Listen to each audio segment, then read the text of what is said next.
Muhacir Gülpiya Qanatbeyning bayon qilishicha, uning 2017-yili 67 yoshga kirgan onasi Anarxon Qanatbeyning mengisida o'sma bayqalib, bu o'smani operatsiya qildirish uchun oilasi pul tayyorlayotgan mezgilda tutqun qilingan va 8 oydan keyin 2018-yili 7-oyda 12 yillik kesib etilgan.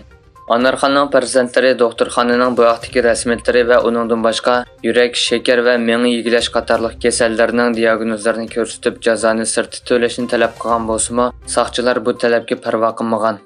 Erkin Osiyo radiosining aniqlashlari davomida Anarxon Qanatbeyning G'ulji shahridagi Baykul ayollar turmusida jazo o'tayotganligi oydinlashgan bo'lib, navbatda uning kasal ahvoli texmi og'irlab ketgan. O'zini oshkorlashni xohlamagan turma xodimlaridan biri Anarxon Qanatbeyning kasal holatining davom qilayotganligini, turma mashg'ulotlariga moslasholmaydigan ahvolga tushib qolganda bir qancha qatim davolatilgan bo'lsa-mu, salomatligida burilish xarakterlik yaxshilanish bo'lmaganligini oshkorlagan. İstanbuldagi Xalqaro Sharq Turkiston Tashkilotlar birligi Birlashgan Davlatlar Tashkilotlarining tarmoq organi bo'lgan Xalqaro emgak tashkilotining yaqinda Sharq Turkistonni ziyorat qilganligiga qarata bayonot e'lon qildi.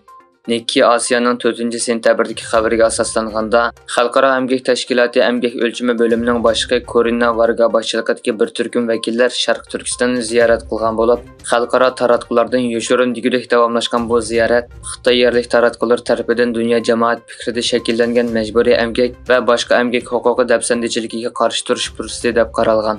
Bayonotda Xalqaro emgak tashkilotining Sharq Turkistonning haqiqiy ahvolini oshkorlab, Xitoyning yolg'on tashviqotiga aldanmay, ishonchli manbalar bilan xalqaro jamoat fikrini xabardor qilishni talab qilamiz deyildi.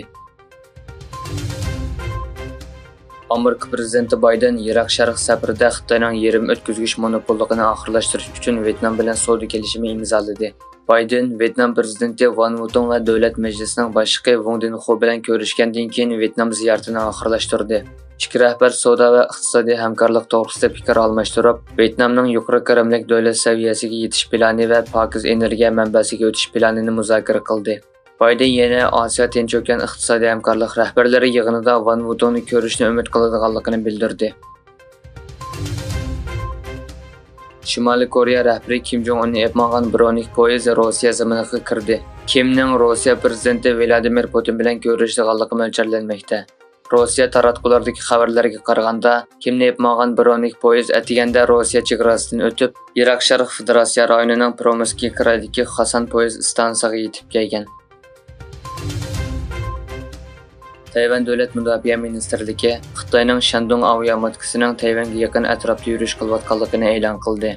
Ministrlik ijtimoiy aloqa torida e'lon qilgan bayonotida Xitoy aviamatkasining Tayvanning janubiga 60 dengiz mili keladigan joydan o'tganligini bildirdi. Bu ishning 9-sentabr Amerika va Kanada dengiz armiyasining ichki urush paraxoti Tayvan bo'g'ozidan o'tgandan keyin yuz berganligi ma'lum. Rossiya prezidenti Putin Armeniya hukumati Ozarbayjonning Qorabog' ustidagi egilik huquqini qabul qildi. Meningcha Armeniya Rossiya bilan bo'lgan ittifoqdoshligidan voz kechmadi. Bizning Armeniya va Pashinyan bilan bir masalamiz yo'q dedi.